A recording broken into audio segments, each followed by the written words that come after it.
Everyone, welcome to the course of Computer Network. Students, in this video, we will study about HTTP protocol. What is HTTP? Hypertext Transfer Protocol. तो क्या होता है hypertext transfer protocol? जैसे हम लोगों ने देखा था URL वगैरह में हम लोग इसका यूज करते हैं। तो बेसिक यूज क्या है हाइपरटेक्स्ट ट्रांसफर प्रोटोकॉल का? It is used mainly to access data on the world wide web. मतलब क्या हो गया, आप किसी सिस्टम से कोई रिक्वेस्ट भेज रहे हो, HTTP रिक्वेस्ट फॉर एग्जांपल कोई फाइल के लिए, और कोई फाइल जो है किसी सर्वर पे है, तो आप उसको HTTP के थ्रू रिक्वेस्ट करते हो, और ये क्या हो जाता है आपका रिक्वेस्ट, और आपको उसका रिप्लाई आता है फ्रॉम दी सर्वर। वो क्या आएगा रिप्लाई? फाइल के फॉर्मेट में। So this is the use of HTTP protocol. HTTP defines how client-server programs can be written to retrieve web pages from the web. मतलब क्या हो गया इसका? और एक क्या टेक केयर करना है कि किस तरीके से आपके प्रोग्राम बनेंगे जो आपको रिट्राइव करके दे वेब पेजेस को in your web browser. So क्या होता है ये प्रोसेस कि an HTTP client sends a request. तो सबसे पहले क्या करता है HTTP क्लाइंट जो है इनिशियलाइज करता है रिक्वेस्ट को. क्लाइंट कौन सा हो गया? आप फॉर एग्जांपल समझ के रखिए चलिए कि वेब ब्राउजर है. हम लोग वेब ब्राउजर में कुछ सर्च कर रहे हैं, मतलब क्या कर रहे हैं? HTTP रिक्वेस्ट सेंड कर रहे हैं. Okay. And HTTP server returns a reply. जो रिक्वेस्ट ये वेब सर्वर से रिक्वेस्ट जाएगी सर्वर के पास, तो सर्वर क्या करेगा? रिप्लाई करेगा. रिप्लाई में क्या डेटा देगा? जो आस्क किया हुआ है. तो इस तरीके से वो वेब ब्राउजर में वापस डिस्प्ले होगा. Server uses the port number 80. मतलब क्या हो गया? अब HTTP सर्वर के कौन से पोर्ट नंबर पे जाएगा? पोर्ट नंबर 80 पे जाएगा. और क्लाइंट क्या यूज करेगा? Client uses temporary port number. मतलब वो कोई भी पोर्ट नंबर यूज कर सकता है. जैसे कि हम लोगों ने पोर्ट नंबर के वीडियो में देखे थे कि देयर आर 65,535 पोर्ट्स. सो उसके अंदर से आइकन रेंजेस के हिसाब से वेल नोन पोर्ट होते थे, रजिस्टर्ड पोर्ट और एफिमेरल पोर्ट्स. तो उसके अंदर से ये कोई भी टेम्पररी एफिमेरल पोर्ट्स का यूज कर सकता है to request to the server. और वो कौन सी रिक्वेस्ट होगी? HTTP request. HTTP uses the services of TCP. TCP is the transport layer protocol. हमें पता है कि ट्रांसपोर्ट लेयर पे कौन सा प्रोटोकॉल यूज होता है? TCP. और इसका TCP है मतलब क्या? ये कनेक्शन ओरिएंटेड प्रोटोकॉल भी है और रिलायबल प्रोटोकॉल भी है. सो मतलब हमारा जो HTTP रिक्वेस्ट रहेगा वो कनेक्शन ओरिएंटेड भी हो जाएगा और रिलायबल भी हो जाएगा. कनेक्शन ओरिएंटेड मतलब क्या हो जाएगा? Before requesting connection will be established, and connection after the work is finished connection will be released. ठीक है. so there are two types of connection. एक होता है नॉन परसिस्टेंट कनेक्शन और दूसरा होता है परसिस्टेंट कनेक्शन. तो हम लोगों को यही देखना है कि क्या होता है. तो क्या होता है बेसिकली वेब पेज डॉक्यूमेंट्स. हमें पता है कि क्या होते हैं वेब पेज डॉक्यूमेंट में require several request and response. For example हम लोग वेब पे वर्ल्ड वाइड वेब पे कुछ सर्च कर रहे हैं, तो हर जरूरी नहीं है कि एक ही बार में आपको पूरा का पूरा रिस्पॉन्स मिल जाए. इस केस में क्या होता है मल्टीपल रिक्वेस्ट करने पड़ते हैं. तो उसी के बेसिस के ऊपर दो कैटेगरी है हमारी. एक होती है नॉन परसिस्टेंट कनेक्शंस और दूसरा होता है परसिस्टेंट कनेक्शन, जो हम लोग आगे देखेंगे. तो अभी देखते हैं क्या होता है non persistent connection. In a non-persistent connection, one TCP connection is made for each request and response. मतलब क्या हो गया कि मैं यहाँ वेब ब्राउजर से कुछ सर्च कर रहा हूँ. अब मेरा HTTP किसके साथ काम करता है? TCP के साथ करता है. और TCP क्या करेगा? सबसे पहले कनेक्शन इस्टेब्लिश करेगा. ठीक है. अब ये कनेक्शन रिक्वेस्ट के लिए अलग इस्टेब्लिश करेगा और रिस्पॉन्स के लिए दोबारा कनेक्शन इस्टेब्लिश करना पड़ेगा सर्वर को क्लाइंट से. सो इसलिए इसको बोलते हैं non persistent. So each request and response have to made each TCP connection. Okay, this is the basic thing और difference in persistent and non-persistent. तो ये किस तरीके से होता है? So the steps are: the client opens a TCP connection and sends a request. सबसे पहले क्या करेगा, क्लाइंट टीसीपी कनेक्शन ओपन करेगा और रिक्वेस्ट भेजेगा किसको, सर्वर को। The server sends the response and closes the connection. जब एक रिक्वेस्ट भेज दिया और उसका रिप्लाई आ गया तो कनेक्शन क्या हो जाएगा, क्लोज हो जाएगा। The client reads the data until it counters an end of file marker and it then closes the connection. और जब क्लाइंट के पास फाइल आ जाएगी, फाइल पूरी रीड हो जाएगी, मतलब क्या हो जाएगा, एंड ऑफ फाइल, तो क्लाइंट क्या करेगा, रिक्वेस्ट को क्लोज कर देगा। ठीक है, तो this is the steps for non persistent connection. ठीक है, सो इसकी वजह से क्या प्रॉब्लम होता है फ्रेंड्स, कि if we have to link an different picture, if a file contains link of two and different pictures in different files, so all located on the same server। एक सर्वर है, एक server पे मेरे पास n file की links है। सो इसके लिए मुझे कितने कनेक्शन, अगर मैं वो फाइल को रिक्वेस्ट कर रहा हूं तो मुझे कितने कनेक्शन लगेंगे, n+1।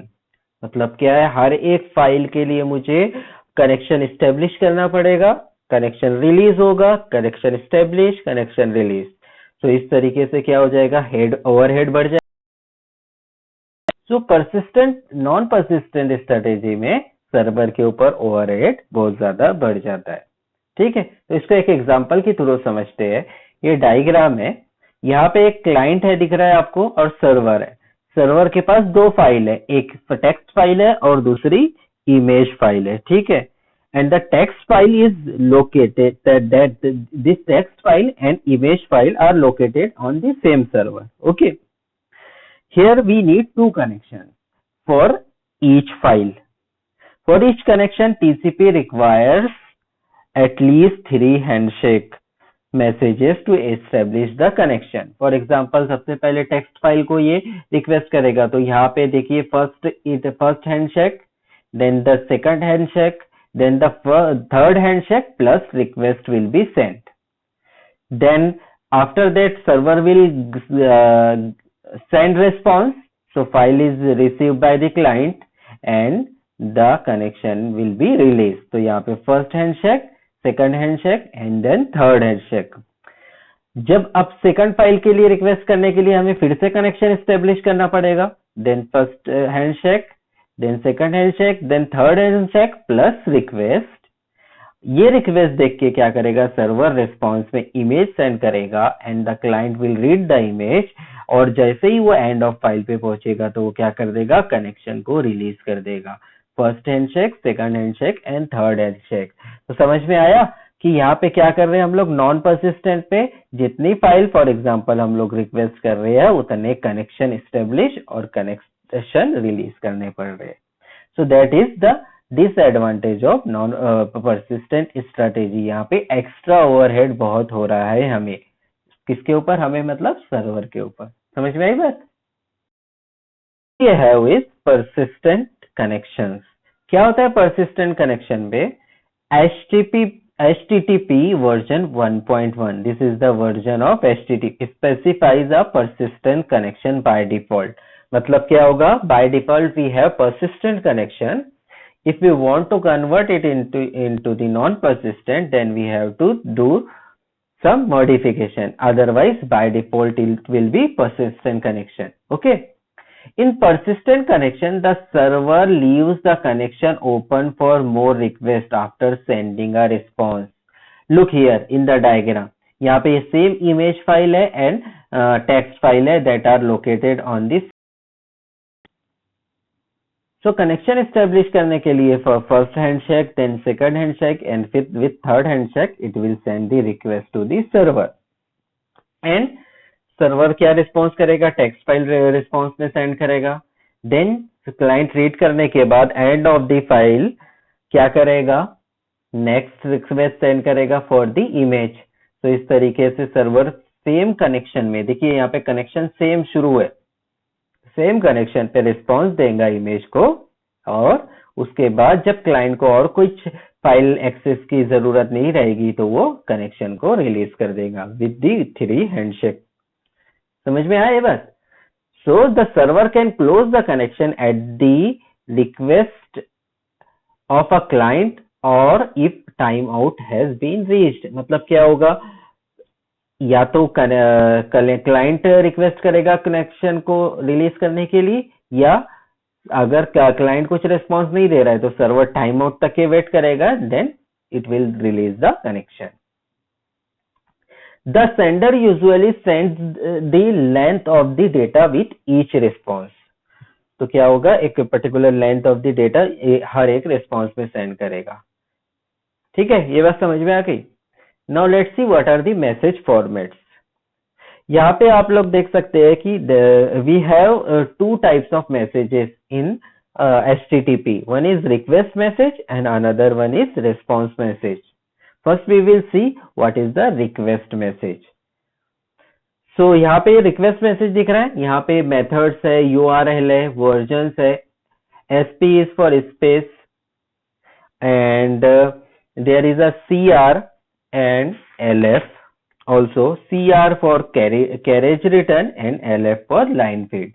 Okay, so here the first line is request line, second line is header line, third line is blank line, and the fourth line is body. So this is the request message.